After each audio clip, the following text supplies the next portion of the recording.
Hi, welcome to Healing the Trauma Within. In this session, I am talking with Alli Gage, and we're going to talk about the resilience tool belt and how you can build yours.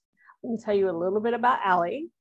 She is a management consultant, business coach, and professional speaker with a passion for helping people achieve their dream life. She also owns an e-commerce franchise with Arbonne. Alli has many years of speaking experience, including large-scale public and private events, success trainings, and corporate trainings.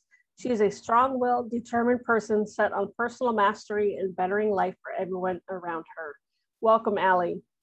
Hi, thank you, Tracy. Thank you so much for having me. I am so happy to have you. I can't wait to hear about this resilience tool belt because I think, you know, as survivors, we are resilient. We survive. So now we need to learn how to thrive. And I'm hoping that your tool belt will help us do that. Yeah, exactly, Tracy. And what I like about this is that exactly what you're saying, the same tools that kind of help us in our survival can actually be then used to help us with any goal that we want to work on, big or small, as we move forward and start thriving, because that's a huge step. We can't get stuck in that survival mode. We really need to move through it. But what I love about this resilience tool belt is, like I said, it does it for both sides of it. So no matter where you're at, you can start using these tools today, start building your resilience if you haven't started already for any reason, and just really harness them, like I said, for what you're working on today, whether it be the getting through the day-to-day or working on a big goal. Well, let's talk about resiliency a little bit and, tell us what it really means in relation to being trauma survivors. Well, if you look at the definition in the dictionary, it talks about the ability to recover quickly from different difficulties or the ability of an object to bounce back to its original shape. And I like that one because it gives you the kind of the visual, right? And it's really this bounce back, because I don't know about you, Tracy, but I used to have this illusion that successful people or people that weren't in that survival mode didn't have problems. That somehow something happened, and I don't know, I just didn't think that they dealt with the same things we dealt with for whatever reason. Right. And resilience is the difference, right? It's just that they've worked that muscle so much more and they've been able to bounce back faster. So what I realized is resilience is the key to help us just get back into the game, because no matter where we're at, we're going to have things that are going to knock us down. And it's about how fast we can get back to where we need to be. That's going to be that key. And getting that time shorter and shorter and shorter for us is all the ways that we're going to talk about today with that tool belt that you can do that.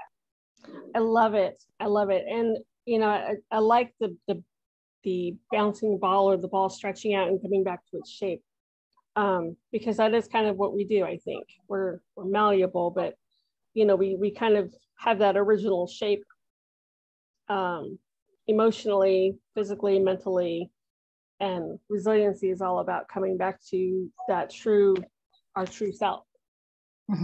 Exactly. I think, yeah. And I love the visual, like you said. I like that we can stretch, we can bend, but we don't break, right? We'll come back and we'll be back to where our whatever that center is, and that centered piece, we can come back to that for sure. Absolutely. Well, let's talk about the tool belt. Tell us about it.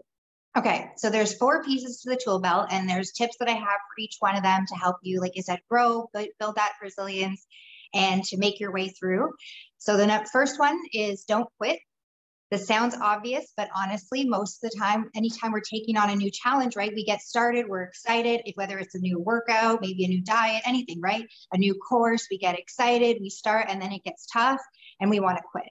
And then we end up justifying and rationalizing why it wouldn't have worked out anyways, usually, right? So the key is that we have to have this fixed mindset. And I know previous to my work, when I was still in that survival mode, I was definitely in that fixed mindset, that victim mindset where things were just happening to me, right? I didn't have that growth mindset yet that, you know what, no matter what I face, I can handle it and I'll be better on the other side. So one of the keys to not quitting is really, really working on our growth mindset.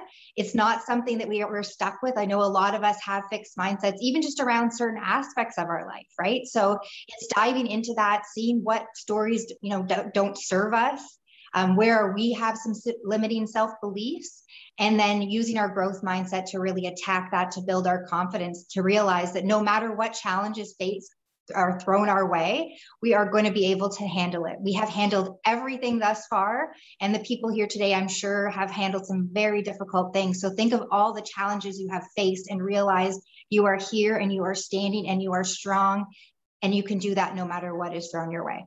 Mm-hmm. So that's a big key for sure for not quitting, is that growth mindset. And the other key is our circle too, having support, whatever that looks like. Right? It may not necessarily be family, not always. And it doesn't have to be a group of hundreds of people, right? That some studies show just having one or two people that we can rely on really, really helps us. And that's something that we can all lean back on in those times where, you know what, maybe we are struggling with our mindset, even no matter how much work we do. Sometimes we need that outside assurance, you know, to keep us going and reminding us that there's a bigger reason not to quit. Right. What's our second step? Or a second tool? The second one is all about the length of our pity party. So that's kind of what we were saying at the beginning. How fast do we get back up, right? Because like I said, adversities happen. Even, I won't lie, tears happen, right? Things happen that upset us, throw us off course. And it's just about that bounce back time. Because I think probably, and tell me if I'm wrong, Tracy, but you may know someone who's gotten stuck in 10, 20, 30-year pity parties. Sometimes if you don't move out of them. My mother. Oh. Right? I think exactly. Yeah, she never got out of it. Mm-hmm. So it's just the key. We're all there, right? Honestly. And especially when you're taking on something big, like dealing from a trauma, and then moving forward, you're going to be taking on big goals to move forward in life and have an impact. These are things where, you know, you're going to meet adversity. So make sure that you're prepared for it. You know what's going to happen mentally, and just remember that it's about dealing with it when it comes. And my tip for that, I'm not sure if you've ever read the 5-minute or the Miracle Morning by Hal Elrod. Have you read that book before? I haven't. Hey, it's definitely an amazing book, but one tip that I love from it that I think pulls on the different areas of resilience to help us get out of our pity party is what he calls a 5-minute rule. And he says that, you know, you can be negative when things go wrong, but only for 5 minutes. And then we have to say, can't change it, and move forward. And this is so cool because it forces us to change our perception, and it forces us to take action, which helps us get out of that pity party. I love it. And that was called The Miracle Morning? Yeah. And the author, his name is Hal Elrod. And so one of this concept is the 5-minute rule. And it may seem easy when you think about, you know, maybe you spill your coffee or someone cuts you off in traffic, right? But try applying this to the big things in our life, and try applying this to bigger things. I know Hal himself was actually in a really bad car accident right around 20 years old, and he was told he was never going to walk again. And the doctors actually thought he was delusional, that he wasn't understanding or processing his situation because he had been practicing this 5-minute rule, and they had never seen this type of resilience before, right? So now he says, when I heard him speak a couple of years ago, and he says that, you know, now I don't even want to be mad about anything for 5 minutes. You know, at first it was hard to push myself out of the pity party after the 5 minutes was up. Sure. But now after you practicing it so long, you get to the point you don't even want to waste that time, right? You just want to get to the solution and figure out, okay, how can I move forward? So that's a really, really great one that we can use, big or small things. Even if it's a really big, sometimes when crisis happens, we may feel paralyzed, like there's nothing we can do. And just think of that one action. What's the first thing that we can do? What can we take control over? Because that, it gives us back our control. It empowers us, and it's going to help build our confidence for the next little step. I love it. I love it. I know that I will do that. I'll be in a bad mood or something will happen or whatever. And I'll be like, okay, I'm going to sulk about this for, you know, X number of minutes or today or whatever. And then when I'm done, I'm done. Mm-hmm. And it actually works.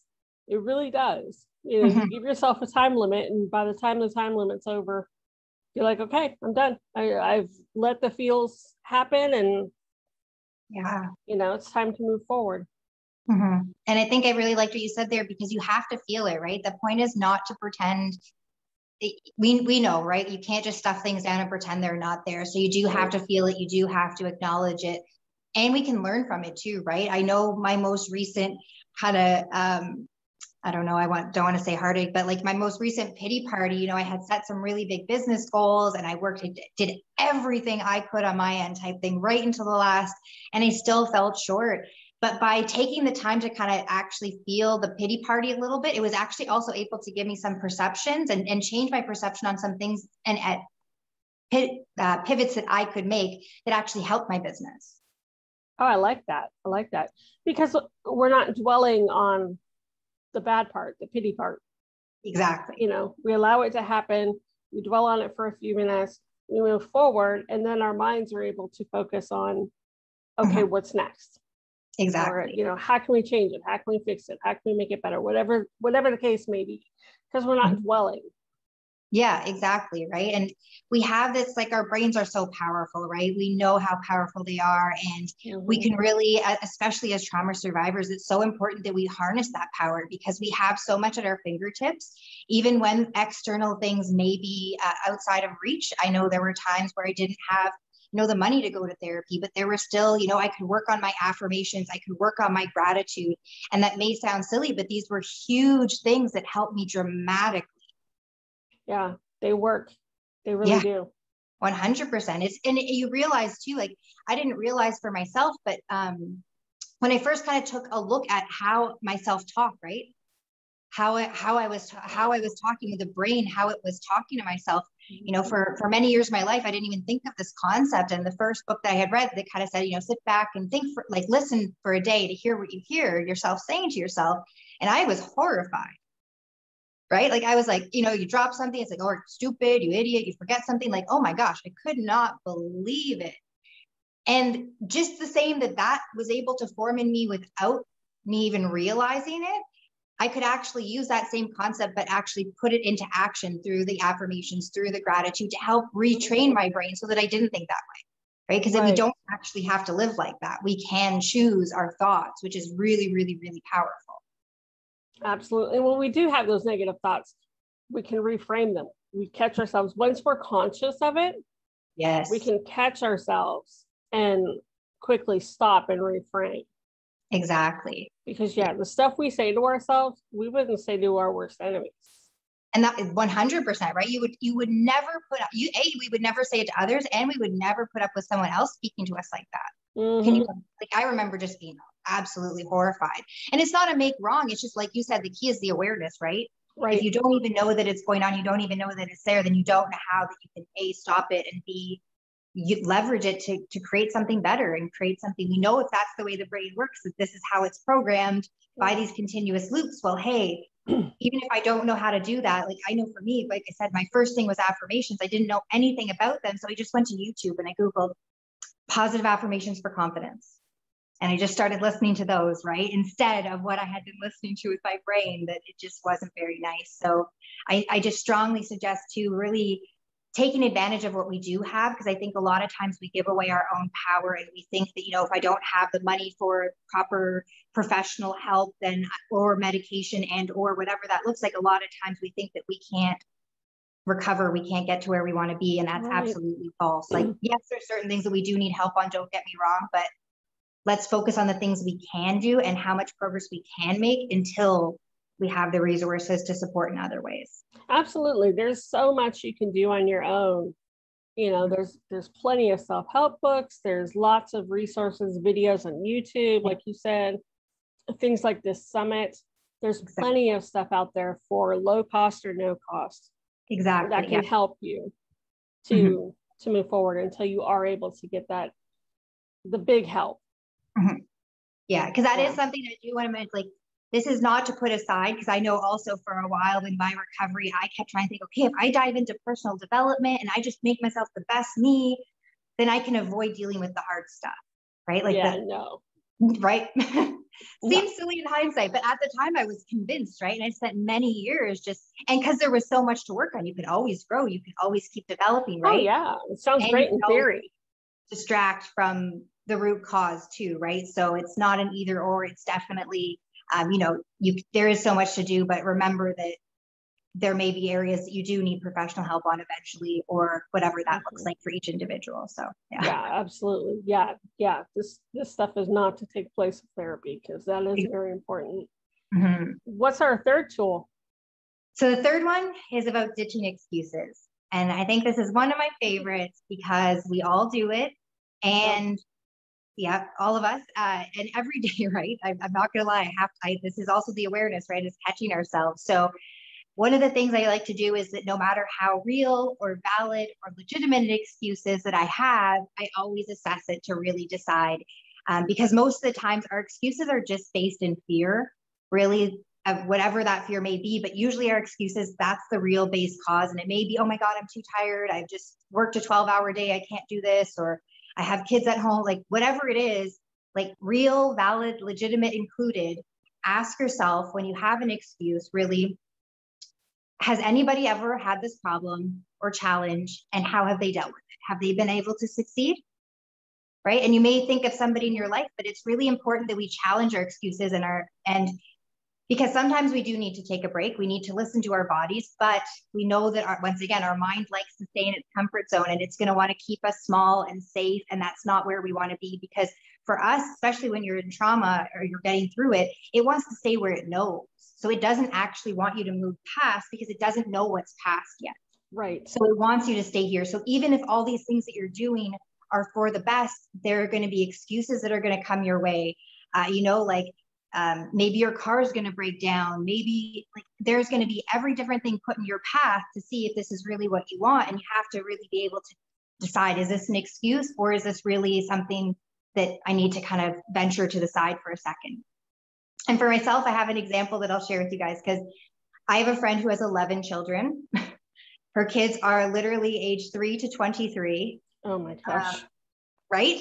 And so immediately, because normally my excuses are that I'm too tired or I'm too busy. Right. And so I use Aviva as my baseline kind of, right. And say like, okay, would she say that she's too tired or too busy to do this?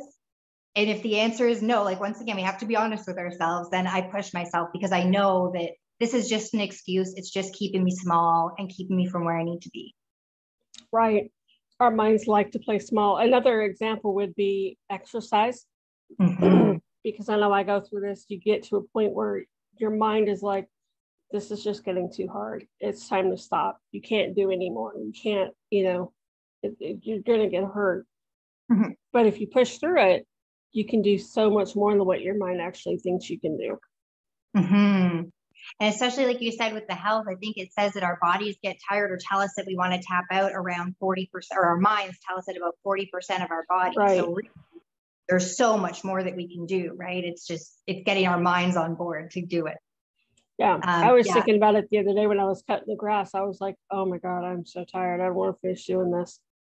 And I made myself push through, because I have a big yard and I have a push mower. Oh yeah. So it takes me an hour and a half, almost 2 hours to cut my grass. And it gets hard sometimes, but yeah, I mean, I got halfway through it, my mind's going, okay, it's time to stop. You can finish it tomorrow, do it later or whatever. And I just kept saying, no, I need to power through. My mind's just playing small. And I kept telling myself, it's just all in my head. It's all in my head. We can do this, So it's kind of along those same lines. Yeah. And I love that example, because like you said, these are the same things, big or small. We can use it for everything, right? Whether it's cutting the grass or going after a big goal, anything, we can use these same tips for. So it's great, because it's all areas of our life that we're going to use these same tools all the way along, which is cool. Absolutely. And sometimes it doesn't work, right? Like sometimes we assess our excuse and it doesn't work and it doesn't push. That's okay too, because my other tip for you for ditching the excuses really comes around thinking about the people that you don't even know that are counting on you yet. Because when we think, I heard this really cool quote, and it's from a book, and I don't know what book it's originally from, but someone had read the book and told me to quote. But it was about this concept, at the end of your life, you're at the pearly gates and whatever you believe in, but that person is standing there, whether it be God or Allah or whoever, and they show you a video of what your life was supposed to be, and the impact that you were supposed to create, and the lives that you were supposed to change. And then he says to you, what happened? And it's this concept that just really drives so deep into my heart, because we don't even realize the people that are counting on us. Like we may think, okay, I'm going to cut the grass tomorrow. Nobody's going to notice. You're right. Nobody is going to notice, right? A lot of the things nobody will really notice if we don't do the action. But you know what? That doesn't mean that they're not impacted by the cumulative impact, right? Like the effect. All those little things that we didn't do means that we didn't get to go and create that big version of ourselves. And it doesn't mean you have to, you know, build a university and send kids to school for free. It could just be what you're doing locally in your community. You as the best you is going to be the best for yourself, your family, your friends, your work, everything. That ripple effect that you're going to cause by being your best version. And that's what we're missing all the times that we're relying on our excuses. It's these people that we don't even know are waiting for us. We don't even realize these people are waiting maybe for our extra, right? Like maybe it's when you get to that next level, you can donate a little bit of money to the cause that matters to you. Who's on the other end waiting for that? And what would it mean the more you could give? Because the bigger, the more you are, the more you have, the more you can give, the more impact. So if you're having problems ditching the excuses for yourself, you know, it's still feeling very valid, real, and legit, and you may still think that you need to do it. Think about those people and think about what it would mean not being able to help the people that you don't even realize are counting on you yet. That's a big one. That's a big one. And, you know, something I was thinking of too is that if you give in to one excuse, you'll give in to another excuse and another excuse, and then it's going to snowball. Whereas 100. if you, the same thing, if you push through an excuse, you can push through the next one, you can push through the next one, and it's a different snowball. 100%. And that's the idea of like, how you do one thing is how you do everything, right? Right. So if you notice that, once again, you may notice excuses in one area of your life, like me, my excuses tend to come in the health workout area, right? That's where I have to fight the hardest. But if it's popping up there, that means it's other places. It's just not as obvious, right? So that's a very key too, because like you said, as easily as we can make a habit of making excuses, we can make a habit of not. And that will build your confidence, which builds your resilience. And then it just makes it easier each time. And it's that idea to make, I heard someone saying, you know, habits are the way that we make good automatic in our life. Just pretty cool. I like that. Yeah, I apologize. I forget who said that, but I know heard that in a book somewhere, and I thought it was great. That is awesome. That is awesome. Well, what is our final tool, Alli?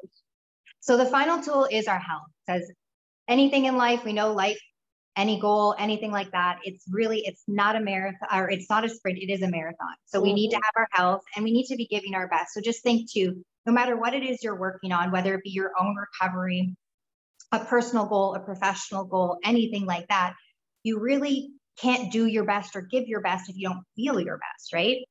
True. And I know for me, a big thing, I used to just not feel good after I ate, always had some sort of upset, always some sort of problem. And it wasn't until I kind of changed my diet. For me, what worked, I changed to a vegan, whole foods diet, and dramatic impacts on, like, once again, every area of my life that you don't even realize. You're better concentration. You're able to concentrate for longer. You're able to be more creative. So you're able to work better, and the work you're doing is going to be better quality. So whatever it is you're working on, once again, your recovery, if your brain is, I know for me, if I'm hungry, if I'm not thinking my best, right? Like, how can we even work on ourselves? So it's so important that we create the healthy habits around food, especially if anyone here has had disordered eating. I know I've had disordered eating in the past. That was a big thing, right? To change our mindset around food. Yeah, that's me. Food yeah, being absolutely. Fuel, right? That was a huge thing for me. And that has just revolutionized the health side of things, just being able to look at food differently. Because I know for me, the thought of planning a meal, the thought of grocery shop, those are my most stressful activities in my life, which sounds kind of crazy to most people, right? The average person, they would think that's insane. I can't stand it. Yeah. I have a daughter. The first thing she says when she wakes up is, "What's for dinner?" And I'm like, it's like 9:00 in the morning. I don't even ask me. Yeah. The answer is going to be the same thing every day, whatever you fix. Because I'm not a cook. I don't like cooking. I hate doing it. I'm great with mono meals, Well, and that, I think that's very, very common, right? Because that's me too. If I like something, I will eat the same thing for a month. Right. Until I get sick of it, right? And there's nothing wrong with that too. I also realized what's really interesting. I went to a conference last March, so just before kind of the world shut down, the last in-person conference I got to go to.